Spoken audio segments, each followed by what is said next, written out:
महोदय, कोसी नदी, जिसे शोक और दुख का सूचक माना जाता है, इस वर्ष फिर अपने प्रकोप से महान हानि का कारण बनी।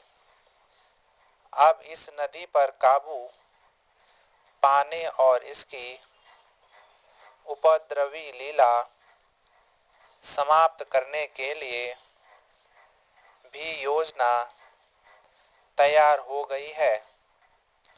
इस योजना की रूपरेखा तैयार हो चुकी है और निर्माण का काम हाथ में लिया जा चुका है। आशा है इस योजना के निर्माण से बड़े पैमाने पर जनसाधारण को सेवाएं उपलब्ध होंगी।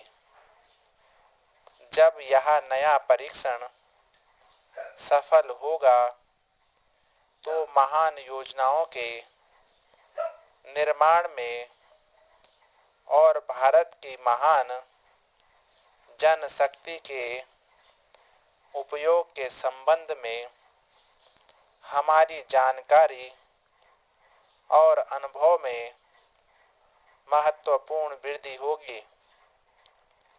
औद्योगिकरण के क्षेत्र में उन्नति, उत्पादन में और अधिक वृद्धि और भारत की प्रति व्यक्ति आय में वृद्धि विचाराधीन वर्ष की कुछ महत्वपूर्ण बातें हैं।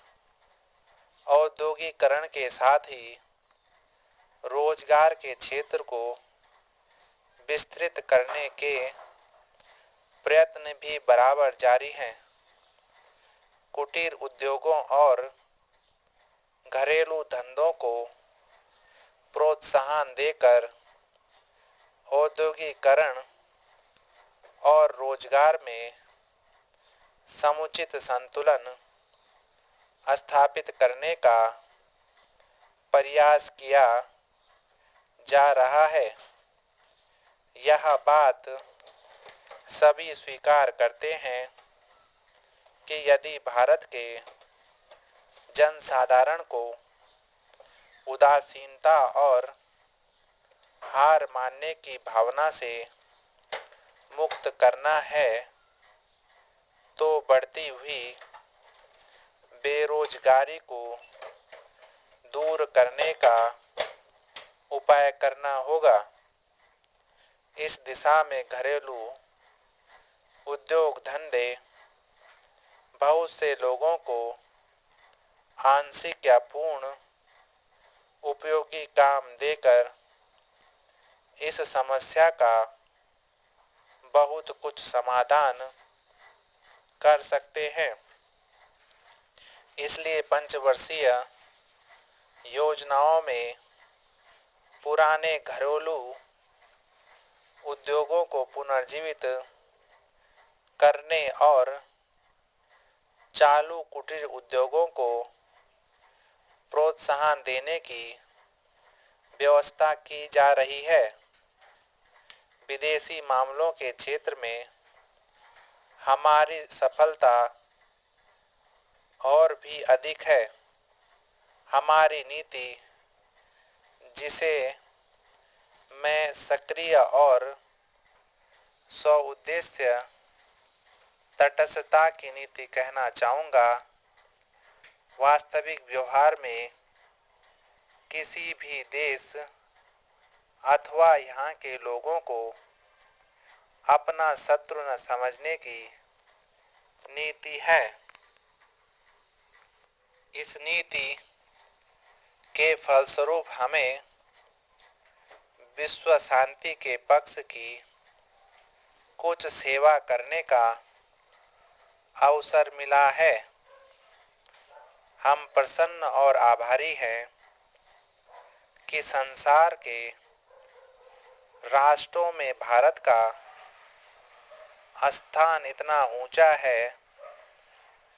इंडो चीन निरीक्षण और नियंत्रण अंतर्राष्ट्रीय आयोग की अध्यक्षता हमने स्वेच्छा से स्वीकार की है और हमारे नागरिक यथासाध्य उस देश में शांतिपूर्ण निर्वाचन संबंधी समस्याओं का समाधान कर रहे हैं। हम सभी राष्ट्रीय अथवा अंतर्राष्ट्रीय समस्याओं का निपटारा शांतिपूर्ण ढंग से चाहते हैं। मुझे बहुत प्रसन्नता है कि भारत में फ्रांसीसी बस्तियों की समस्या शांति और सद्भावना के वातावरण में सुलझ सकी है। शांतिपूर्ण प्रणाली की सफलता का वह एक महत्वपूर्ण उदाहरण है। दुर्भाग्य से भारत में पुर्तगाली बस्तियों की ऐसी ही समस्या को सुलझाने की दिशा में प्रगति नहीं की जा सकी। मैं आशा करता हूं कि पुर्तगाल इन बस्तियों में रहने वाले लोगों के स्वाधीनता के अधिकार को स्वीकार करेगा और फ्रांस और ब्रिटेन की सरकारों का अनुसरण करेगा। जैसे ही यह वर्ष समाप्त हो रहा है,